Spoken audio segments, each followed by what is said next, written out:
నమస్తే ఎడ్ ప్లస్ ఛానల్కి స్వాగతం. రవికిషోర్ మాన్కర్ మీతో. అందరూ హెల్తీగా ఉండాలని కోరుకుంటూ ఈ వీడియోలో మీకు ఈఎంఆర్ఎస్ 2025లో ఏదైతే రిక్రూట్మెంట్ నడుస్తుందో అందులో జనరల్ హిందీ 40% ఈజీగా ఎలా క్వాలిఫై అవ్వచ్చో తెలియజేయబోతున్నాను. ఇంకా లైక్ చేయండి, షేర్ చేయండి. ఫస్ట్ టైం చూస్తున్నట్లయితే ఛానల్ని సబ్స్క్రైబ్ చేసుకొని పక్కన గంట సింబల్ నొక్కి ఆల్ అని సెలెక్ట్ చేసుకోండి. అప్పుడు నేను చేసే ప్రతిదీ కూడా మీకు మొదటగా నోటిఫికేషన్ రూపంలో అయితే వస్తుందండి. అలాగే సపోర్ట్ చేయాలనుకున్న వాళ్ళు ఛానల్ని జాయిన్ బటన్ వంటిది క్లిక్ చేసి అక్కడ నుంచి మీరు ఛానల్ని కూడా సపోర్ట్ చేయగలరు. ఇప్పటిదాకా మీరు ఈఎంఆర్ఎస్ 2023 జనరల్ హిందీకి అలాగే ఈఎంఆర్ఎస్ 2025 జనరల్ హిందీ ప్లేలిస్ట్లు అయితే చూస్తూనే ఇంకెవరైనా చూడని వాళ్ళు ఉన్నట్లయితే కనుక కింద మీకు డిస్క్రిప్షన్ బాక్స్లో లింక్స్ అయితే ఇచ్చాను. అలాగే ఎన్విఎస్ నాన్ టీచింగ్ రిక్రూట్మెంట్ సంబంధించి కూడా మొత్తం జనరల్ హిందీని తెలుగులో ఎక్స్ప్లెయిన్ చేస్తూ టాపిక్ వైజ్గా చేయడం జరిగింది. అది మీరు ఒకసారి చూసినట్లయితే అవి ఇక్కడ మీకు హెల్ప్ అవుతాయి. ఈసారి కొన్ని అనివార్య కారణాల వల్ల క్లాసెస్ ఎక్కువగా కండక్ట్ చేయలేకపోయాను నేను. అందుకే మీకు నా వంతుగా మీకు హెల్ప్ చేయాలనే ఉద్దేశంతో చాలామందికి కన్ఫ్యూజ్ అవుతున్నారు. ఈ 40%తో ఎలా మేము క్వాలిఫై అవ్వగలమా జనరల్ హిందీలో, లేదా మొత్తానికి అన్నిటిగా అయితే అవుతున్నారు, డౌట్ చేస్తున్నారు. కాబట్టి దానికి ఇక్కడ మేము చెప్పదలుచుకునేది ఏంటంటే, మామూలుగా అయితే టీజీటీ వాళ్ళకి 3 సబ్జెక్ట్స్ ఉంటాయి. లైక్ ఇంగ్లీషు, హిందీ, తెలుగు ఉంటుంది. సో మూడింటిని కలిపి 40% రావాలి.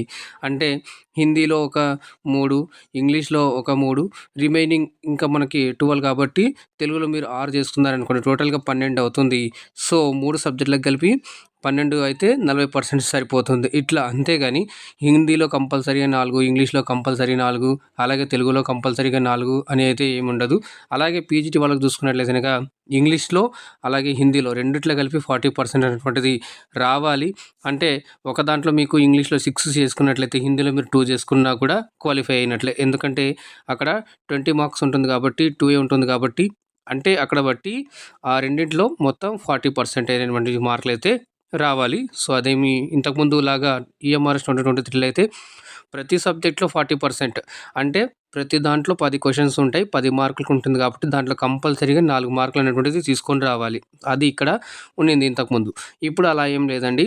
మీరు ఓవరాల్గా కలిపి 40% తెచ్చుకున్నా కూడా సరిపోతుంది. అయితే నేను చాలా ఈజీగా ఎక్కడ ఇది లేకుండా మీరు 40%తో ఈజీగా ఎలా క్వాలిఫై అవ్వచ్చు, హిందీలో చాలా సులభంగా మార్కులు అనేవి తెచ్చుకోవచ్చండి. కొంచెం 1-2 సార్లు చూసినట్లయితే కనుక చేసుకోవచ్చు. దానికి సంబంధించి నేను ఈ ఈఎంఆర్ఎస్ 2025 అనేటువంటి ప్లేలిస్ట్లో మీరు వెళ్ళినట్లయితే కనుక జనరల్ హిందీ పీవైక్యూస్ అని ఉంటుంది.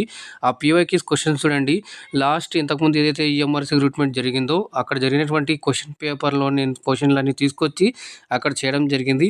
దాన్ని ఆధారంగా చేసుకొని ఇక్కడ నేను ఈ వీడియో కూడా చేస్తున్నాను. ఎందుకు చాలామందికి టెన్షన్ పడుతుంటారు కదా, మేము క్వాలిఫై అవ్వగలమా లేదా అనేటువంటిది. ఫస్ట్ మీరు దీని మీద ఆ టెన్షన్ అనేటువంటిది వదిలేయండి, ఎంత క్వాలిఫై అవ్వాలనేది. సో అక్కడ మీకు వచ్చినటువంటి క్వశ్చన్లకి మీరు ఆన్సర్ చేస్తున్నారు లేదా అనేటువంటిది మీరు చూసుకోవాల్సి ఉంటుంది. తర్వాత ఒకటి టెన్షన్ పడడం, భయం పడడం అనేటువంటిది ఏది కూడా పెట్టుకోవద్దండి. ఈజీగా మీరు అక్కడ ఏ క్వశ్చన్కి ఇచ్చారో వాటికి మనం కరెక్ట్గా ఆన్సర్ చేస్తున్నామా లేదా, అలాగే ఒకసారి చూడండి, రాకపోవడంతో వదిలేయండి, మళ్ళీ ట్రై చేయండి, మళ్ళీ రండి, మళ్ళీ ట్రై చేయండి, రావట్లేదా. సో అప్పుడు మీరు ఏం చేస్తారంటే కొంచెం ఎలిమినేషన్ మెథడ్ అనేటువంటిది యూజ్ చేయగలరు. సో ఇంతకుముందు నేను చేసినటువంటి ఈఎంఆర్ఎస్ 2023 వీడియోస్ కావచ్చు, అలాగే ఈఎంఆర్ఎస్ 2025 కొన్ని ఉన్న వీడియోస్ ఇవి కూడా కావచ్చు, అలాగే ఎన్విఎస్ నాన్ టీచింగ్ రిక్రూట్మెంట్ కంపల్సరీగా ఆ ప్లేలిస్ట్ అనమాట చూడండి, చాలా యూజ్ అవుతుంది. దాంట్లో టాపిక్ వైజ్గా డే 1 నుంచి చాలా ప్రాక్టీస్ సెట్లు ఉన్నాయి. ఆ ప్రాక్టీస్ సెట్లు అన్నీ కూడా మీకు అన్ని డౌట్లు కూడా క్లియర్ చేస్తానని చెప్పేసి నేను తప్పకుండా చెప్పగలనండి. ఒకసారి మీరు అది చూసినట్లయితే మీకు అది యూజ్ అవ్వచ్చు అని నేను భావిస్తున్నాను. అదే ఉద్దేశంతో అది కంపల్సరీగా చూడాలని చెప్పేసి నేను చెప్తూ ఉన్నాను. ఒకవేళ ఇక్కడే చేస్తుంటే కనుక నేను చేస్తుండేవాడిని. మనకి ఎగ్జామ్ కూడా దగ్గరలోనే వస్తుంది కాబట్టి సో ఎవరు కూడా టెన్షన్ పడకుండా హాయిగా ఎలా ఈజీగా చేసుకోవాలని నేను చెప్పినట్లయితే కనుక మనకు ఈ 40% ఉంది కదా. సో 10 క్వశ్చన్స్ ఉంటాయి. నేను టీజీటీని బేస్ చేసుకొని చేస్తున్నాను. ట్రైన్డ్ గ్రాడ్యుయేట్ టీచర్ పోస్ట్కి సంబంధించి కావచ్చు, నాన్ టీచింగ్ కావచ్చు. దాంట్లో బట్టి మీకు పారాగ్రాఫ్లు అనేటువంటివి వస్తాయి. సో పారాగ్రాఫ్లు వస్తాయి. పారాగ్రాఫ్ నుంచి మనకు 3 క్వశ్చన్ అనేటువంటిది కంపల్సరీగా రావడం జరుగుతుంది. As per previous year question paper ఆధారంగా చెప్తున్నానండి. ముందే మీరు దీన్ని గమనించగలరు. ఇందులో చూసుకున్నట్లయితే కనుక క్వశ్చన్లోనే అంటే పారాగ్రాఫ్లోనే మొత్తంగా మీకు ఆన్సర్లు అనేవి దొరికిపోతాయి. దాన్ని ఎలా చేయాలంటే మీకు అసలు కొంతమందికి నాలెడ్జ్ ఉన్నట్లయితే కనుక కొంచెం చదవగలుగుతున్నారు, అర్థం చేసుకోగలుగుతున్నారంటే వాళ్ళు ఇంకా ఈజీగా మీరు ఫైండ్ అవుట్ చేయగలరు. అలాగే ఇంకా ఏమైనా ఇబ్బందిగా ఉంది సార్, మాకు చాలా కష్టంగా ఉంది, అయినా మేము క్వాలిఫై కావాలి అన్నట్లు వాళ్ళకి ఉన్నట్లయితే కనుక మీరు క్వశ్చన్ని బాగా చూడండి. అందులో కనిపించేటువంటి పదాలు అలాగే ఆప్షన్ని బాగా చూడండి. ఆప్షన్లో కనిపించే పదాలు ఈ రెండింటిని బేరీజ్ వేసుకొని మీకు పైన ఇచ్చినటువంటి పారాగ్రాఫ్లో ఏమైనా అలాంటివి సేమ్ ఉన్నది కనుక ఆల్మోస్ట్గా మీకు 99% మీకు అదే ఆన్సర్ అయ్యే ఛాన్సెస్ ఉంటుంది కాబట్టి. కానీ కొన్ని చోట్ల నాట్ క్వశ్చన్స్ అని ఉంటాయి కదా. సో హిందీలో నాట్ క్వశ్చన్స్ ఎట్లా వస్తాయంటే నహి అని అంటాడు. అన్నీ ఉంటాయి కానీ అక్కడ పైన ఉంటుంది అన్నిట్లో, కింద నహి అంటాడు అంటే కానిది అని అర్థం. అక్కడ 3 ఉంటాయి, వీడు ఏదో 4వది ఏదో ఇచ్చింటాడు, అది కానిది అంటాడు. అదే మనకి కానిది ఏదో ఉంటుందో ఆ 4వదే మనకి ఇక్కడ ఆన్సర్. అట్లే కానీ సో ఇక్కడ ఇచ్చేసి నహి అనేది మనం చూడండి కనుక అక్కడ కూడా మార్కు కోల్పోయే ఛాన్స్ అయితే ఉంటుంది కాబట్టి అలా చేయకండి. చాలా జాగ్రత్తగా చేయండి. మీకు ఏమైనా కొన్ని టర్మ్స్ అర్థం కాకపోతే ఆ టర్మ్స్ మీరు కామెంట్ చేసినట్టు మీకు కామెంట్స్ రూపంలో నేను మీకు రిప్లై ఇస్తాను. కొన్ని అనివార్య కారణాల వల్ల కొన్ని క్లాసెస్ అనేటువంటిది చేయలేకపోతున్నాను. దాదాపుగా నా వంతు అయితే హెల్ప్ చేశానని అనుకుంటున్నాను. ఎందుకంటే క్వశ్చన్స్ ఏ విధంగా వస్తాయని అర్థమైతే కనుక మీరు ఈజీగా ఆన్సర్ చేసేస్తారు. ఇది ఒక టెక్నిక్. అంటే ఇక్కడ 3 క్వశ్చన్లు ఉంటాయి కాబట్టి 3 మార్కులు ఆటోమేటిక్గా 30% అయిపోయింది. అంటే 10 క్వశ్చన్లు 3 కరెక్ట్ అయితే 30% అయిపోయినట్టే కదా. సో ఇంకొక 10% అంటే మనకు ఒక క్వశ్చన్ కరెక్ట్ చేసినా కూడా ఇంకా ఏమి టచ్ చేయని అవసరము లేదు. పక్కాగా 4 కరెక్ట్ ఉండట్లేదు కనుక మీరు ఆ 4 చేసి వదిలేయచ్చు. లేదు సార్ మేము కొంచెం చేయగలం అన్నట్లేదు కనుక మీకు ఇంకొక 2 టాపిక్స్ ఉన్నాయి. ఆ 2 టాపిక్స్ సందులు సమాసాలు. ఈ సందులు సమాసాలు మీరు తెలుగులో చదివింటారు కాబట్టి అది ఈజీగా ఇక్కడ అప్లై చేయొచ్చు అనమాట. కొంచెం మీ సూత్రాలు ఏవైతే తెలుగులో ఉన్నాయో ఆ సూత్రాన్ని కొంచెం ఇక్కడ కన్వర్ట్ చేసి ఆ పదాలు ఏ విధంగా ఉచ్చరించబడుతున్నాయి ఆ సౌండ్ని మీరు గమనించి చేసినట్లయితే కనుక ఈ సందులు కావచ్చు సమాసాలు కావచ్చు పక్కాగా అయితే వస్తాయి. సో ఇక్కడ ఒక 2 క్వశ్చన్స్ వేసుకోండి. 2 క్వశ్చన్స్ వేసుకున్నా కూడా 20 వస్తాయి కదా. సో ఈ 20 క్వశ్చన్స్ 20% ఉంటుంది కదా. ఈ 20%లో కరెక్ట్గా మీకు ఛాన్స్ అయితే కరెక్ట్ అయ్యే ఛాన్స్ అయితే ఉంటుంది. దాన్ని ఈజీగా చేయగలరు.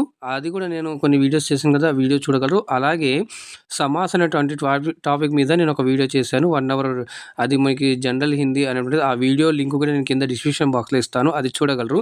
అది చూసినట్టు ఎంటైర్ సమాస్ అనేటువంటి టాపిక్ మీకు పక్కాగా ఐడియా వస్తుంది కాబట్టి తద్వారా కూడా మీరు ఒక క్వశ్చన్ని అయితే సాల్వ్ చేయగలరు. అలాగే సందులు కూడా సేమ్ మీకు ఎలాగైతే తెలుగులో ఉంటాయో అలాగే ఇక్కడ ఉంటుంది. కొన్ని నేను ఎక్స్ప్లెయిన్ చేశాను కాబట్టి ఆ ట్రిక్స్ మీకు అప్పుడు ఉపయోగించినట్లయితే ఇంకా ఈజీగా అక్కడైతే చేయగలరు. ఇలాగ మీరు 50% దాకా దాదాపు ఒక 5 క్వశ్చన్స్ దాకా మీరు కరెక్ట్గా చేయగలరు. ఇంకాస్త మీకు తెలిస్తే కనుక విలోమ శబ్దాన్ని అంటారు. విలోమ శబ్దాన్ని అంటే వ్యతిరేక పదాలు కొంచెం మనకు డిఫరెంట్గా ఉంటుంది. 3 ఆప్షన్లు సేమ్గా ఉండి ఒకటి ఏదైతే ఇది ఉంటుందో అదే మనకు ఆన్సర్ అవుతుంది. ఇక్కడ ఎలా అడుగుతాడంటే మ్యాచింగ్ వాడే ఇస్తాడనమాట. పగలు రాత్రి రాజు రాణి అని ఇట్లా ఇచ్చి ఇంకొకటి ఏదో వేరేది ఇస్తాడు, అది కానిది అంటాడు. పైన నహి అంటాడు. అంటే 2 ఆప్షన్లు కరెక్ట్ ఉన్నాయి. రాజు రాణి అనేటువంటి వ్యతిరేక పదం కరెక్టే, అలాగే పగలు రేయి అనేటువంటిది వ్యతిరేక పదం కరెక్టే. కానీ 3 ఆప్షన్ రాంగ్ ఉంది. కానీ మనకు ఆ రాంగ్ అయిన ఆప్షనే మనకి ఇక్కడ సరైన ఆన్సర్ నహి అన్నప్పుడు మాత్రమే. అదే ఇందుట్లో ఒకటి మాత్రమే వ్యతిరేక పదం ఉంది, ఇస్మే ఏక్ హీ అంటాడు, సహీ వికల్ప్ హై అంటాడు. కింద 4 ఆప్షన్లు ఇస్తారు కదా, 3 ఆప్షన్లు వ్యతిరేక పదాలు తప్పుగా ఇచ్చి ఒక ఆప్షన్లో వ్యతిరేక పదాలు సేమ్గా కరెక్ట్గా ఇస్తాడు. ఆ కరెక్ట్గా ఏదైతే ఉందో అదే మనకి ఆప్షన్ కరెక్ట్ అవుతుంది ఎప్పుడు సహీ అన్నప్పుడు. అలాగే నహి అన్నప్పుడు రాంగ్ అని అనుకోవాలి. అక్కడ 3 కరెక్ట్గా ఉంటాయి, ఒకటి రాంగ్ ఉంటుంది.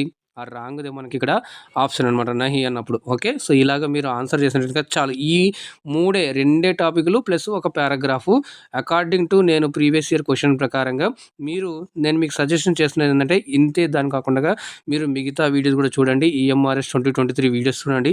అలాగే నాన్ టీచింగ్ రిక్రూట్మెంట్ ఎన్విఎస్కి సంబంధించి కంపల్సరీగా చూడాలని చెప్పేసి నేను మీకు రికమెండ్ చేస్తాను. ఎందుకంటే అందులో నేను టాపిక్ ఏదైతే చేయడం జరిగింది తెలుగులో క్లియర్గా ఎక్స్ప్లెయిన్ చేయడం జరిగింది కాబట్టి మీకు అవి హెల్ప్ అవుతాయని చెప్పేసి నేను తెలియజేసుకుంటూ ఈ వీడియో మీకు చాలా ఉపయోగపడిందని చెప్పేసి నేను అనుకుంటున్నాను. అలాగే మీ టెన్షన్ని కాస్త దూరం చేసిందని అనుకుంటాను. మీకు నచ్చినట్లయితే కనుక లైక్ చేయండి, షేర్ చేయండి. ఫస్ట్ టైం చూస్తున్నట్లయితే ఛానల్ని సబ్స్క్రైబ్ చేసుకొని పక్కన ఉన్న సింబల్ నొక్కి ఆల్ అని సెలెక్ట్ చేసుకోండి. అప్పుడే నేను చేసే ప్రతిదీ కూడా మీకు మొదటి నోటిఫికేషన్ రూపంలో అయితే వస్తాయండి. అలాగే ఛానల్ని సపోర్ట్ చేయాలనుకుంటే కనుక మీరు జాయిన్ బటన్ని క్లిక్ చేసి ఛానల్ని సపోర్ట్ చేయగలరు. ఎవరు కూడా టెన్షన్ పడొద్దు, మీకు అంతా కూడా మంచిగా జరగాలని చెప్పేసి ఎడ్యుప్లస్ ఛానల్ తరపు నుంచి కోరుకుంటూ మీ అందరికీ మరొకసారి ఆల్ ది బెస్ట్ అండి, శుభాకాంక్షలు అండి. సో మంచిగా ఈ జనరల్ హిందీని ఈజీగా అలవకగా క్వాలిఫై అవ్వాలని చెప్పేసి కోరుకుంటూ మళ్ళీ మరొక అప్డేట్ వీడియోతో కలుద్దాం. అందాక ధన్యవాదాలు. జై హింద్.